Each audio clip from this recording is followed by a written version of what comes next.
It was a quiet Sunday evening in 1987 when something truly bizarre happened in the small town of Willow Creek, California. A man named Jack disappeared without a trace while taking an evening stroll through the woods near his home.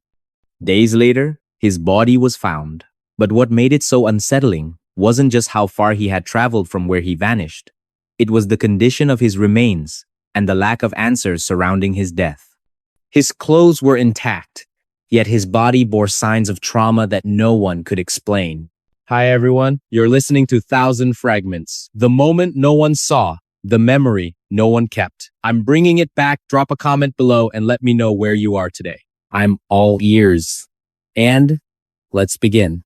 Willow Creek is nestled deep within the heart of Northern California, surrounded by dense forests and rolling hills. It's the kind of place where everyone knows each other and life moves at a slow pace.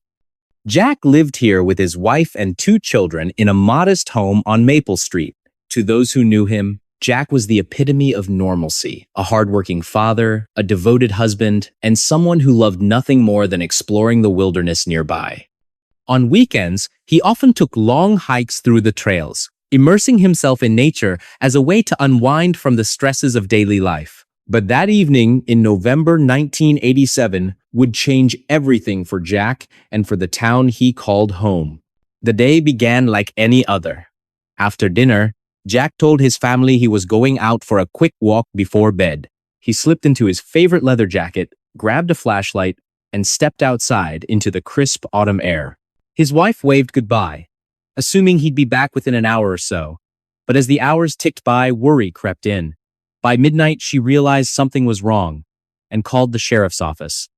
When deputies arrived, they quickly organized a search party consisting of neighbors, friends, and local volunteers. The forest was pitch black, illuminated only by flashlights and moonlight filtering through the canopy. Despite their best efforts, there was no sign of Jack. As days turned into weeks, theories swirled around the community. Some suggested foul play, perhaps Jack had stumbled upon something dangerous during his walk. Others believed he might have wandered off too far, disoriented in the dark. But none of these explanations seemed plausible once his body was discovered nearly 3 miles away from where he disappeared. What shocked investigators even more was the state of his remains. His clothing remained undisturbed, but his body showed clear signs of physical violence, broken bones, bruising, and cuts that didn't match typical wildlife attacks. It was as if whoever or whatever took Jack wanted to leave behind cryptic clues rather than definitive answers. Let's rewind to understand the man behind the mystery. Jack was a well-liked figure in Willow Creek, known for his calm demeanor and love for adventure. At 45 years old, he worked as a carpenter during the week, but spent most of his free time outdoors. Friends described him as physically fit, capable, and confident in the wilderness. Yet, despite his experience, Jack seemed unusually restless leading up to that fateful night. According to his wife, he mentioned feeling watched several times over the past few months, though he couldn't pinpoint why. She dismissed it as stress, attributing it to long hours at work and financial pressures. Little did she know, this feeling of being observed would soon become chillingly relevant. Back to the present. Investigators pored over evidence collected from the scene. Footprints matching Jack's boots were found leading away from the house, but after about half a mile, they abruptly stopped. There were no signs of struggle, no blood trails, nothing to indicate anything unusual until his body was discovered weeks later. One detail stood out above the rest, a strand of hair tangled in a bush near the trail. DNA testing confirmed it belonged to Jack, but further analysis revealed traces of an unknown substance embedded in the strands. Was this residue contamination? Or could it point towards something else entirely? Public fascination with the case grew exponentially thanks to burgeoning true crime podcasts and documentaries. Among them was Time's Whispers in the Woods*, hosted by investigative journalist Linda Hayes. Each episode combined archival footage, expert analysis, and newly uncovered evidence to paint a vivid picture of events surrounding that fateful night. Listeners became armchair detectives, debating theories ranging from elaborate hoaxes to tragic accidents. During one particularly heated discussion forum, a listener named Brian Carter posed a thought-provoking question. What if Jack wasn't taken by human hands? What if there's another explanation altogether? This theory sent shockwaves through the true crime community, drawing both admiration and skepticism. Fast forward to 2010, and advancements in forensic technology offered new hope. A team led by Dr. Emily Grant, a renowned forensic psychologist, revisited old evidence using cutting-edge techniques unavailable during the initial investigation. One breakthrough involved analyzing fibers found under Jack's fingernails. Results revealed microscopic particles resembling pollen, but originating from plants not native to California. These findings prompted renewed scrutiny of similar cases across the United States. Could Jack's disappearance represent part of a broader pattern? Investigators identified potential links to other unsolved disappearances in remote areas, sparking debates about supernatural phenomena or even extraterrestrial involvement. Meanwhile, public interest in Jack's story reached unprecedented levels. Social media platforms buzzed with theories, some credible, others far-fetched, yet all contributing to a global conversation about justice and accountability. Facebook groups dedicated to discussing leads attracted thousands of members worldwide. Conversations ranged from speculative musings to well-researched arguments supported by data. One member, Amanda Grant, gained prominence when she identified similarities between Jack's case and other mysterious deaths involving individuals found miles away from their last known location. Her findings prompted authorities to explore connections previously dismissed as coincidental. Are we looking at copycat crimes? Or does this suggest something larger? In 2013, a former neighbor came forward, claiming to recall suspicious activity near Jack's home days before his disappearance. Though vague, these recollections sparked new lines of inquiry. Detectives revisited old statements, searching for overlooked details that might connect dots unseen before. Every little piece matters, insisted Detective James Peterson during another late-night session reviewing files stacked high around his desk. By 2020, social media played increasingly vital roles in disseminating information related to the case. Twitter threads dissected evidence, Reddit forums debated theories, and YouTube channels uploaded videos piecing together fragments of the puzzle. Then came the twist. Forensic genealogy techniques identified a distant relative linked to DNA profiles discovered at the crime scene years earlier. Investigators raced to interview the individual, uncovering surprising ties to Willow Creek during the mid-1980 seconds. While circumstantial, the connection provided tantalizing possibilities worth pursuing. "We're closer than ever before," declared James during a press conference held amidst heightened tension. Cameras flashed as reporters clamored for answers, underscoring the significance of this development. Yet, despite these advances, fundamental questions remained unanswered. Why did Jack travel so far into the wilderness? How did he end up miles away from his starting point without leaving any discernible trail? And perhaps most hauntingly, what role, if any, did the town itself play in his demise? The atmosphere shifted dramatically as public interest in the case grew once again. Online forums buzzed with discussions, piecing together clues and debating theories. Social media campaigns reached millions, reminding the world of Jack's story and the importance of vigilance. What really happened to Jack? Is he still alive somewhere, waiting to be found? Or did some cruel twist of fate claim his life that fateful evening? These questions lingered like shadows over Willow Creek, casting doubt and despair over the hearts of those who cared. By 2023, significant progress had been made in identifying previously unknown victims connected to similar cases. Advances in forensic anthropology enabled analysis of skeletal remains discovered near remote locations frequented by hikers and campers.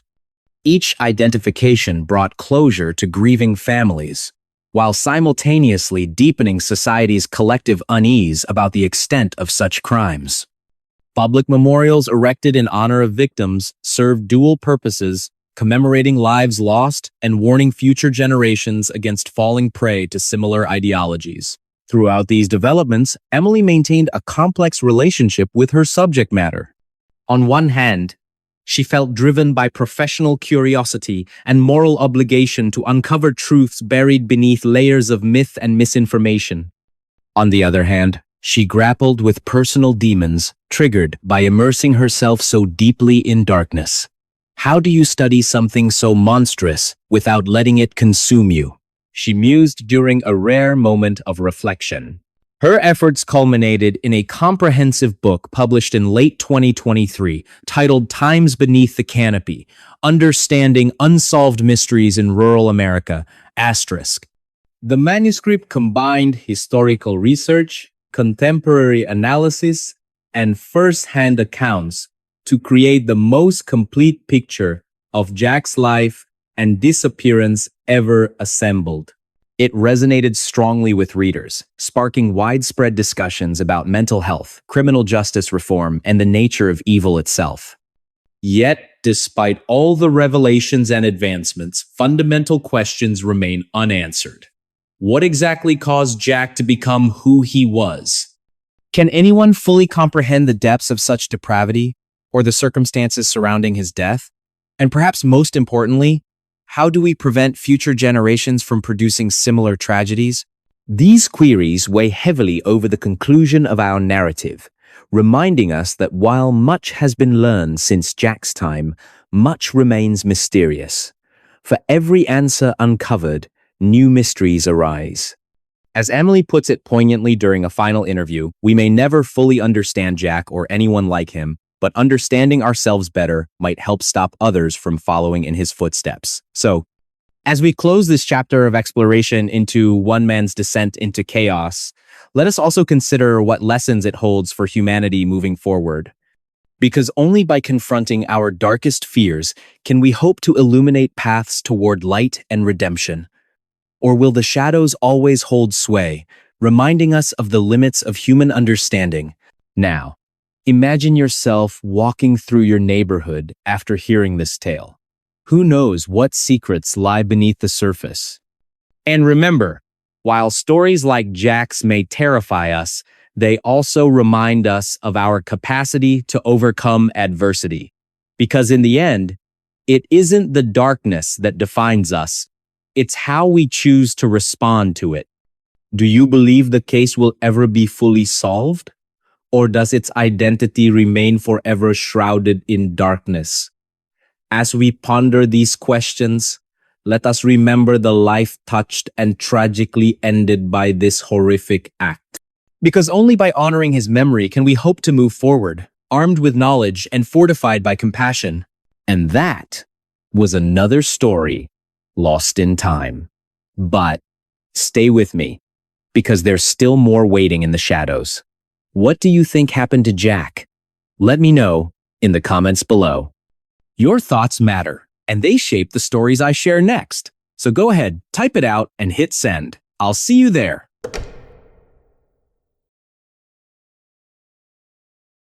On a cold January night in 2010, something inexplicable happened in North Wales. A brilliant mathematician and code breaker employed by one of the most secretive intelligence agencies in the world was found dead inside his own home under bizarre circumstances. His body lay twisted into an unnatural position, surrounded by cryptic notes and mathematical equations scrawled across the walls. The coroner's report would later reveal ligature marks around his neck, suggesting strangulation. But the real mystery wasn't just how he died. It was who or what was responsible. Was it foul play? Suicide? Or could there be another explanation entirely? Hi everyone. You're listening to Thousand Fragments. The moment no one saw, the memory no one kept. I'm bringing it back. Drop a comment below and let me know where you are today. I'm all ears. And let's begin. Our protagonist lived a life shrouded in secrecy. A highly intelligent individual with an affinity for puzzles and patterns, he worked as a cryptanalyst during the day, deciphering complex codes for his government agency. By night, however, he immersed himself in elaborate experiments, testing theories about human consciousness and alternate dimensions. To those who knew him, he seemed like any other young professional, a quiet man living alone in a modest apartment, keeping to himself but occasionally engaging in polite conversation with neighbors.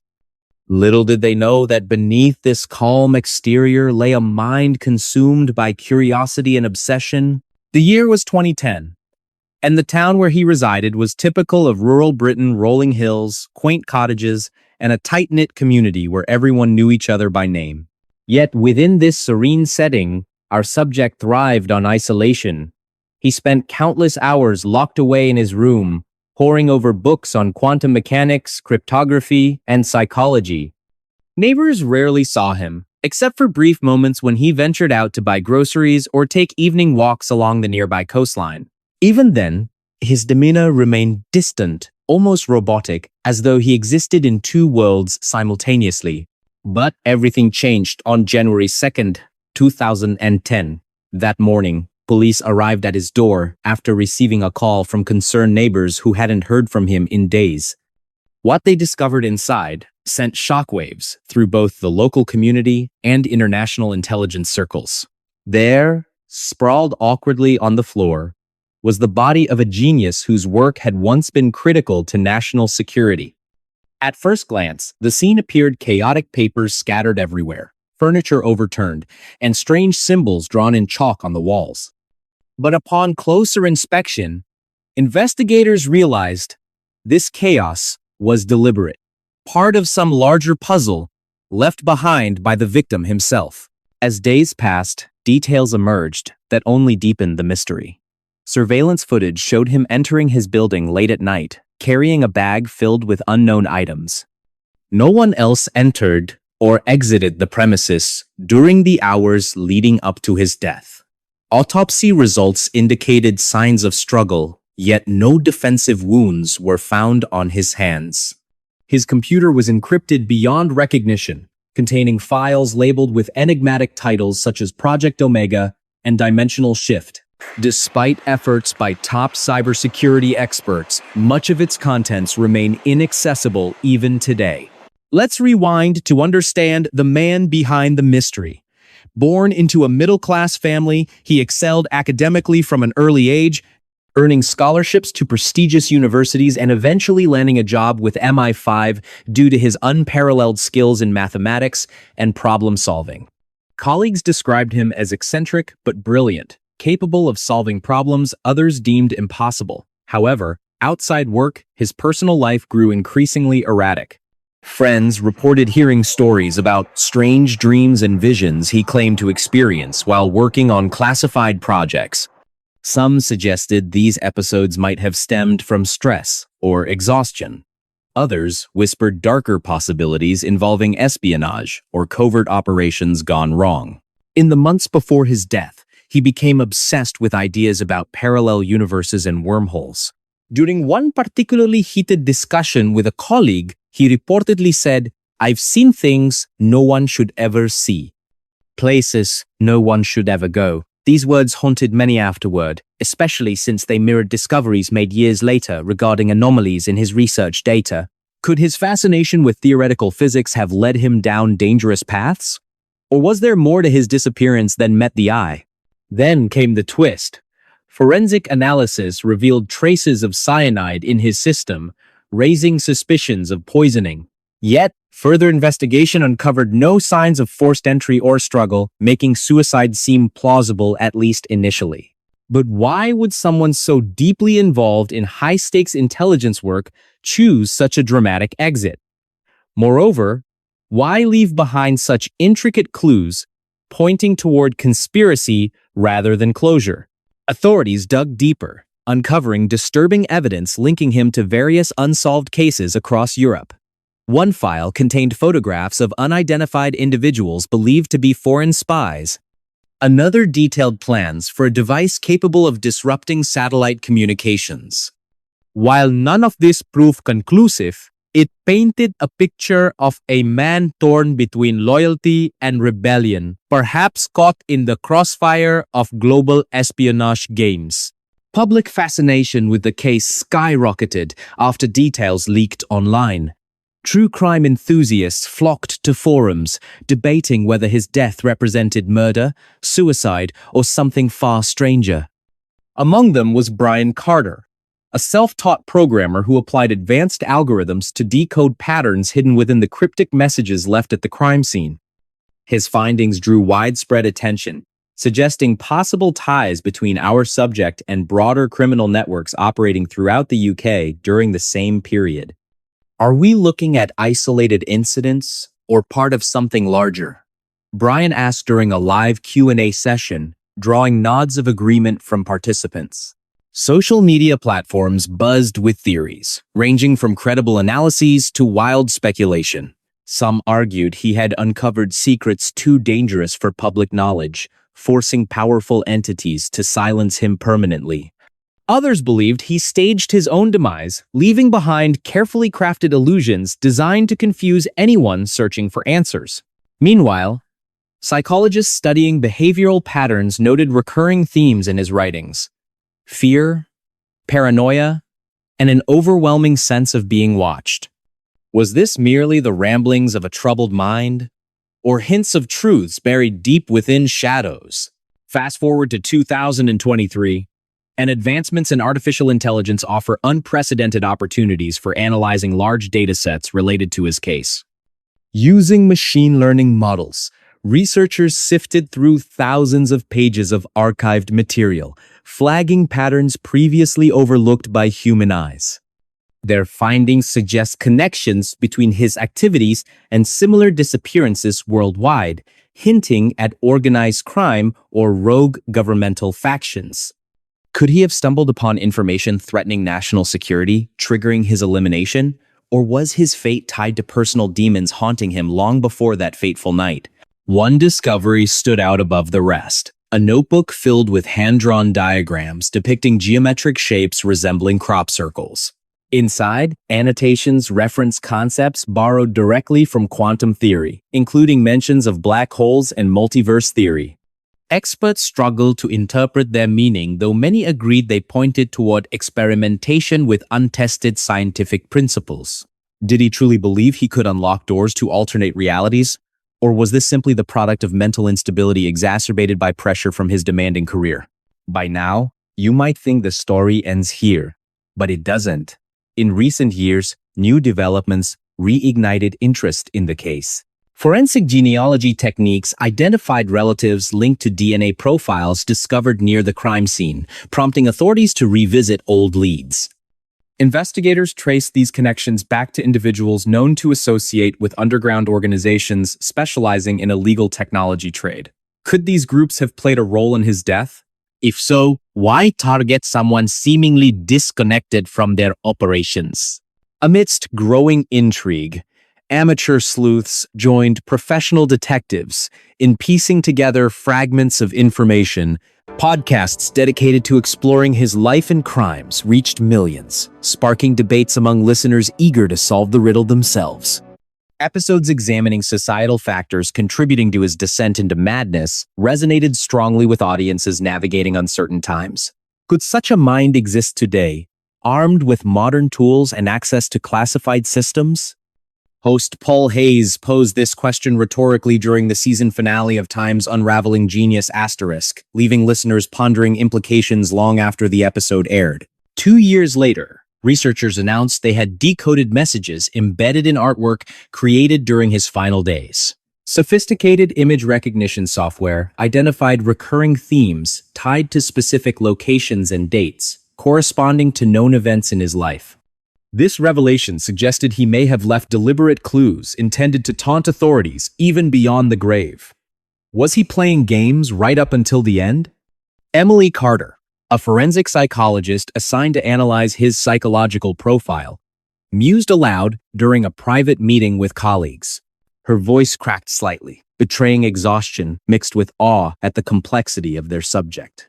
Atmosphere shifted dramatically as public interest surged once again. Forums buzzed with discussions piecing together timelines and debating theories. Conversations ranged from speculative musings to well-researched arguments supported by hard data. One member, Amanda Grant, gained prominence when she identified similarities between his disappearance and other unsolved cases involving individuals with exceptional intellectual abilities. Her findings prompted renewed scrutiny of potential links between genius minds and clandestine operations. Families affected by similar losses gather annually to honor their loved ones, finding solace in shared memories and unwavering determination. "We won't stop fighting," says Linda Hayes during a memorial service held near North Wales. Her voice cracks with emotion, underscoring the personal stakes involved.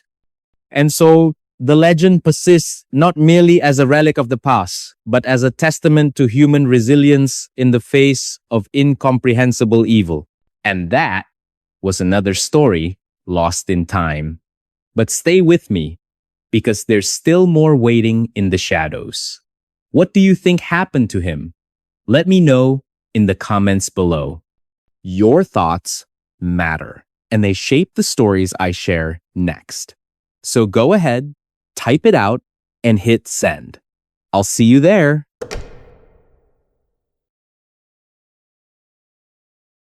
It was a hot summer day in 1985 when something truly bizarre happened in rural Georgia. A black bear, weighing over 400 pounds, breaks into a storage shed at a lumber mill and consumes nearly $20,000 worth of cocaine. The scene that followed would leave investigators baffled, locals stunned, and the media scrambling for answers. This wasn't just any animal encounter. It was an event that defied logic and sparked debates about what really drove the bear's behavior. Hi everyone, you're listening to Thousand Fragments. The moment no one saw, the memory no one kept. I'm bringing it back. Drop a comment below and let me know where you are today. I'm all ears. And let's begin. The story begins in the small town of Lake City, Georgia, nestled deep within the heart of the American South. It's here that the Georgia Pacific Lumber Mill operated a bustling hub of activity, surrounded by dense forests and rolling hills. For most residents, life revolved around workdays filled with long hours under the sun and evenings spent enjoying the tranquility of nature. But on that fateful day, everything changed. When a routine call to the authorities turned into one of the strangest cases ever recorded. At first glance, the situation seemed simple enough. Employees at the lumber mill reported hearing loud noises coming from their storage shed late at night. When they arrived to investigate, they found chaos, shattered containers, claw marks everywhere, and signs of forced entry. What they didn't expect to find was evidence pointing to a highly unusual suspect, a black bear who had broken in and devoured massive amounts of cocaine stored inside. Yes, cocaine. The details emerged quickly. Investigators determined that the bear had stumbled upon a stash of drugs hidden near the property. Local law enforcement believed traffickers might have used the remote location as a temporary drop-off point before transporting the contraband elsewhere. Somehow, the bear managed to break through barriers, locate the drugs, and consume them without hesitation. By morning, the creature was spotted wandering erratically through the woods nearby, behaving in ways that left witnesses both terrified and confused. Let's rewind to set the scene. Black bears are native to Georgia, but encounters with humans typically involve curiosity rather than aggression. They're known to be attracted to food sources, especially sweets or high-calorie items. However, this case took things to another level entirely. How did a bear end up consuming such a large quantity of cocaine? Was it purely accidental, or could there have been more to the story? As days passed, questions mounted. Witnesses described seeing the bear staggering through the forest, its movements sluggish and erratic. Some claimed it appeared disoriented, almost like it was hallucinating. Others reported hearing strange noises echoing through the trees, sounds unlike anything they'd heard before. One local hunter even swore he saw the bear staring blankly at him, as if frozen in place, before slowly retreating into the brush. These accounts painted a picture of a creature deeply affected by its unexpected meal. Authorities sprang into action, deploying wildlife experts and forensic teams to analyze the scene. Initial reports suggested the bear ingested between 10 to 15 kilograms of cocaine, a dose so massive it should have killed any living being instantly. Yet, somehow, the animal survived. Biologists speculated that the bear's digestive system might have processed the drug differently, allowing it to endure despite the extreme toxicity. Still, many couldn't help but wonder, was this just biology at play? Or was there something else driving the bear's survival?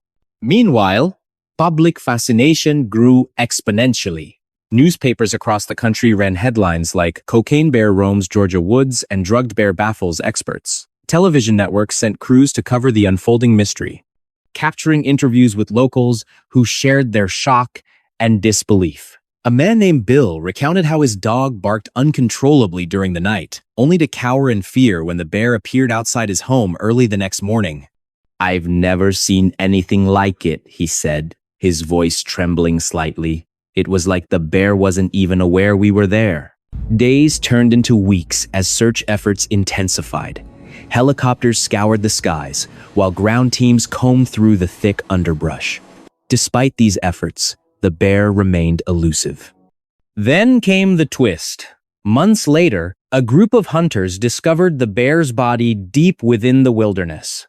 Autopsies revealed traces of cocaine still present in its system, confirming the earlier reports.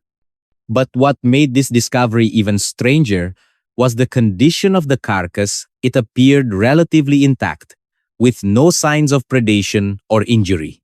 Why hadn't the bear simply wandered off and died somewhere untraceable? And why did it choose this particular location? This revelation prompted renewed scrutiny of the events leading up to the bear's death. Could the animal have been lured to the storage shed intentionally? Some theories suggested human involvement, either accidental or deliberate. Perhaps traffickers discarded the drugs carelessly, unaware of the consequences. Or maybe someone tampered with the bear, using the drugs as part of an experiment gone wrong. Whatever the truth, the incident left lasting questions about the intersection of wildlife and criminal activity. Fast forward to modern times, and technology offers tantalizing possibilities for unraveling secrets long buried. Advances in artificial intelligence now allow researchers to analyze vast datasets related to similar incidents, flagging patterns previously overlooked by human eyes. Brian Carter, a programmer turned amateur investigator, developed a program capable of cross-referencing animal behavior with environmental factors. His findings suggest that bears exposed to certain substances exhibit predictable yet alarming behaviors. Could this knowledge have helped prevent the tragedy back in 1985?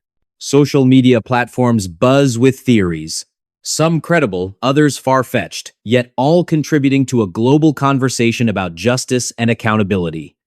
Online forums dedicated to true crime and wildlife mysteries attract thousands of participants eager to piece together fragments of information. Among them is Amanda Grant, whose analysis draws parallels between the cocaine bear case and other instances of animals interacting with illicit materials. Her insights prompt authorities to revisit old leads, searching for connections once dismissed as coincidental. But here's where the story takes a darker turn. Forensic genealogy techniques identify genetic material linking the bear to a distant relative living near the area decades ago. Investigators trace these connections back to individuals involved in organized crime operations during the same period. While circumstantial, the evidence generates renewed energy within ongoing investigations. Are we looking at isolated incidents or part of something larger? By 2023, significant progress has been made in understanding the broader implications of this case. Forensic anthropologists work tirelessly analyzing remains recovered from remote locations where similar tragedies may have occurred. Each discovery brings closure to grieving families, while simultaneously deepening society's collective unease about the extent of human impact on wildlife. Public memorials erected in honor of victims serve dual purposes, commemorating lives lost and warning future generations against falling prey to similar ideologies. Throughout these developments, Emily Grant, maintains a complex relationship with her subject matter. On one hand, she feels driven by professional curiosity and moral obligation to uncover truths buried beneath layers of myth and misinformation. On the other hand, she grapples with personal demons, triggered by immersing herself so deeply in darkness. How do you study something so monstrous without letting it consume you? She muses during a rare moment of reflection. Her efforts culminate in a comprehensive book published in late 2023 titled Times Beyond the Forest: Understanding Human-Wildlife Conflict *. The manuscript combines historical research, contemporary analysis, and first-hand accounts to create the most complete picture of the era's challenges ever assembled. Yet, despite all the revelations and advancements, fundamental questions remain unanswered. What exactly caused the bear to act as it did? Can anyone fully comprehend the depths of such depravity, whether human or animal? And perhaps most importantly, how do we prevent future generations from producing similar monsters? These queries weigh heavily over the conclusion of our narrative, reminding us that while much has been learned since the bear's demise, much remains mysterious. For every answer uncovered, new questions arise. As Mark Thompson puts it poignantly during a private meeting with colleagues, we may never fully understand what happened that day, but understanding ourselves better might help stop others from following in those footsteps. So as we close this chapter of exploration into one bear's descent into madness, let us also consider what lessons it holds for humanity moving forward. Because only by confronting our darkest fears can we hope to illuminate paths toward light and redemption. Or will the shadows always hold sway, reminding us of the limits of human understanding? Now, imagine yourself walking through the woods after hearing this tale. Who knows what secrets lie beneath the surface? And remember, while stories like the cocaine bear may terrify us, they also remind us of our capacity to overcome adversity. Because in the end, it isn't the darkness that defines us. It's how we choose to respond to it. And that was another story lost in time. But stay with me, because there's still more waiting in the shadows. What do you think happened to the bear? Let me know in the comments below. Your thoughts matter, and they shape the stories I share next. So go ahead, type it out, and hit send. I'll see you there.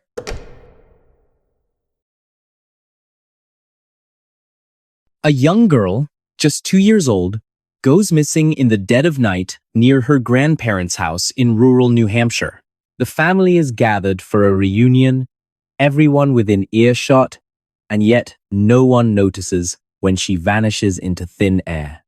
By morning, hundreds of volunteers are combing the woods, calling her name, searching desperately for any sign of her.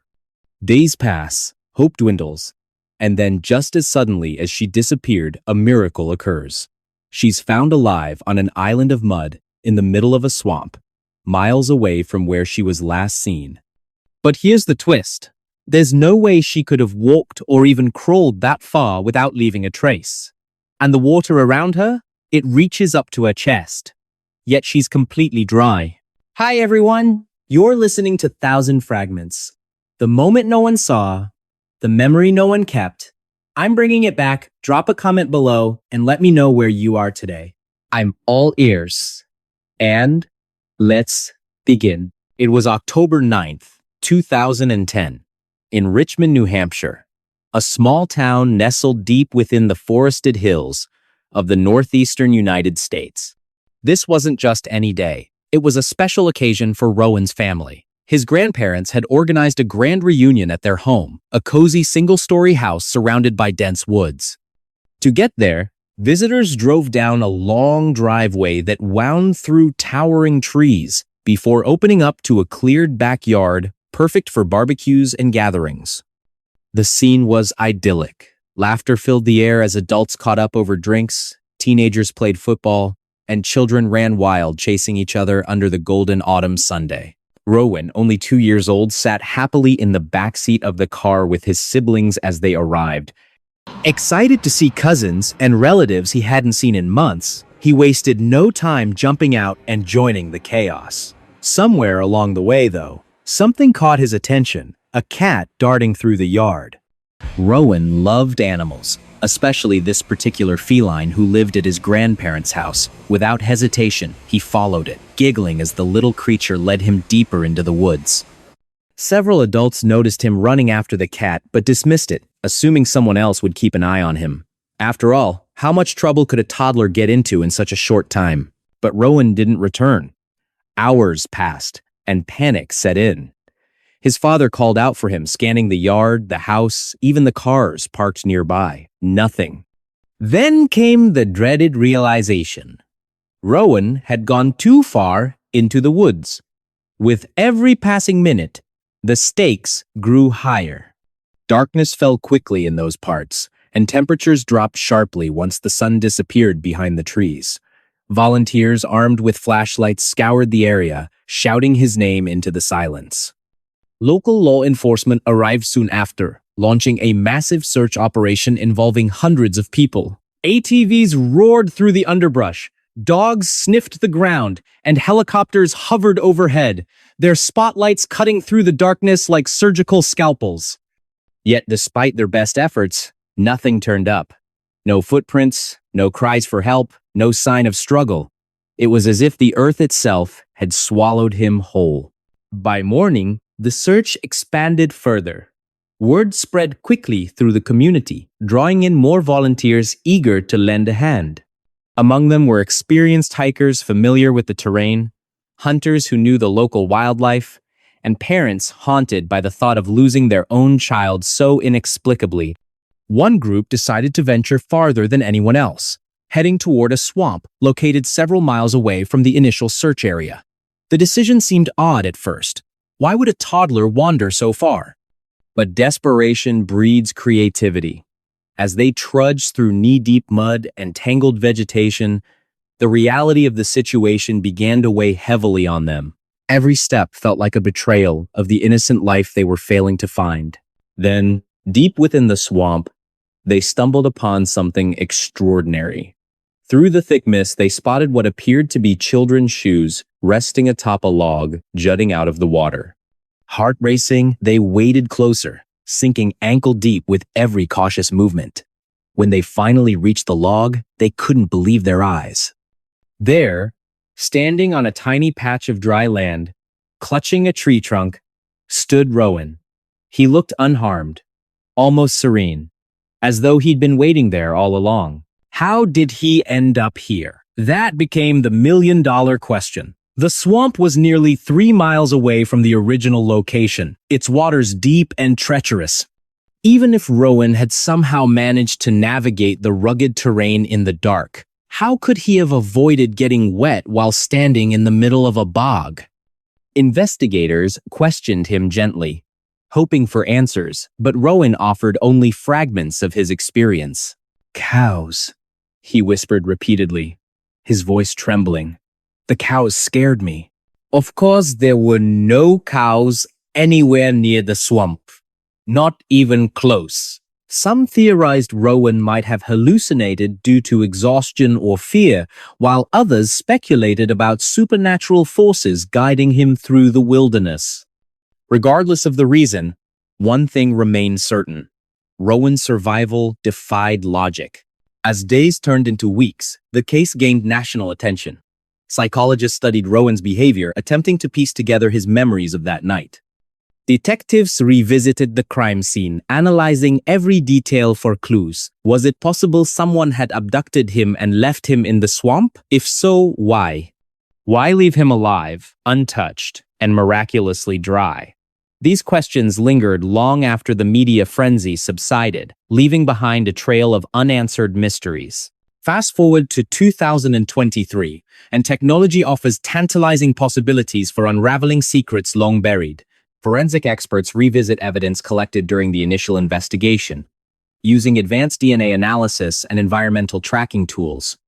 Meanwhile, Social media platforms buzz with theories, some credible, others far-fetched, yet all contributing to a global conversation about safety, accountability, and the unknown. Families affected by similar losses gather annually to honor their loved ones, finding solace in shared memories and unwavering determination. "We won't stop fighting," says Linda Hayes during a memorial service held near Richmond. Her voice cracks with emotion, underscoring the personal stakes involved. Now, let's rewind to another case, one eerily similar yet equally perplexing. Geraldine, also just 2 years old, disappeared under bizarre circumstances in the heart of Georgia. Her family was enjoying a quiet evening at their cabin when Geraldine wandered off unnoticed. A frantic search ensued involving neighbors, friends, and eventually law enforcement. They scoured the surrounding woods, checked abandoned buildings, and searched nearby lakes. Days passed, and still, no sign of Geraldine. Hope faded, replaced by despair. Then came the twist. Weeks later, a fisherman stumbled upon skeletal remains near a remote stretch of riverbank roughly 40 miles from the cabin. Initial reports suggested Geraldine had drowned, but inconsistencies in the evidence raised red flags. For instance, traces of sedatives were found in her system, suggesting foul play. Additionally, locals reported seeing strange lights hovering over the area the night she vanished. Could these phenomena hold the key to her disappearance? Or were they merely coincidental anomalies? Detective James Peterson took charge of the case, poring over witness statements and re-examining physical evidence. During interviews, he uncovered unsettling details. One neighbor claimed to have seen a man lurking near the property days before Geraldine went missing. Another described hearing loud noises coming from the woods late at night. Piecing together these accounts, Peterson developed a theory. Geraldine may have fallen victim to someone close to the family, perhaps motivated by jealousy or revenge. However, not everyone agreed with Peterson's conclusions. Emily Carter, a forensic psychologist specializing in childhood trauma, proposed an alternative explanation. What if Geraldine hadn't wandered off alone? What if she encountered something or someone that frightened her into hiding? Carter pointed to cases where young children exhibited heightened awareness of danger, often retreating to secluded areas until help arrived. Could Geraldine have done the same, albeit in a far more extreme manner? Advancements in artificial intelligence provided fresh insights, sifting through thousands of pages of archived material to identify patterns previously overlooked. Brian Carter, a programmer turned self-taught investigator, flagged several instances where missing toddlers were discovered in unexpected locations, often miles from where they were last seen. His findings suggested a possible link between Geraldine's case and others across the region. Were we looking at isolated incidents or part of something larger? The atmosphere shifted dramatically as public interest in Geraldine's story grew once again. Social media groups dedicated to solving cold cases attracted thousands of members worldwide, sparking lively debates about potential motives and culprits. Conversations ranged from speculative musings to well-researched arguments supported by data. One member, Amanda Grant, gained prominence when she identified striking similarities between Geraldine's disappearance and other unsolved cases involving young children in Georgia during the same period. Her work prompted authorities to explore connections previously dismissed as coincidental. Yet, despite these advances, fundamental questions remain unanswered. Who or what drove Geraldine so far from home? Why was she found in such a remote location? And most hauntingly, why did she appear untouched, despite traveling such a great distance? These mysteries weigh heavily on those closest to the case. Detective Peterson finds himself haunted by dreams of shadowy figures whispering riddles he cannot solve. Emily Carter spends sleepless nights researching obscure archives, searching for patterns others might have missed. Even casual observers feel drawn into the vortex of uncertainty surrounding this infamous tragedy. As 2023 dawned, Researchers announced they had decoded messages embedded in artwork created by key suspects during their incarceration. Using sophisticated image recognition software, analysts identified recurring themes tied to specific locations and dates corresponding to known crimes. This revelation suggested the suspect may have left deliberate clues intended to taunt authorities even beyond the grave. Was he playing games right up until the end? Emily Carter asked during a private meeting with colleagues. Her voice cracked slightly, betraying exhaustion mixed with awe at the complexity of their subject.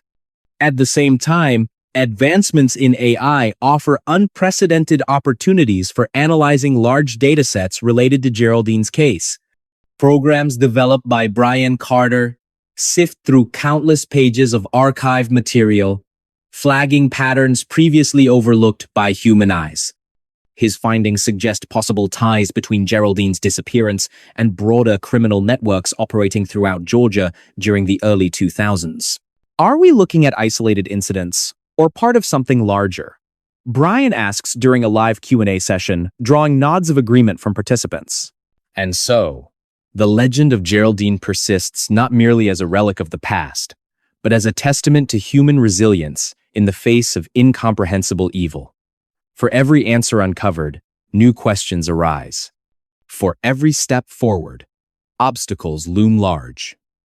Yet through it all, one truth remains clear. The quest for understanding transcends generations, binding us together in our shared desire for peace and resolution. So, next time you walk through your neighborhood, take a moment to observe the faces around you.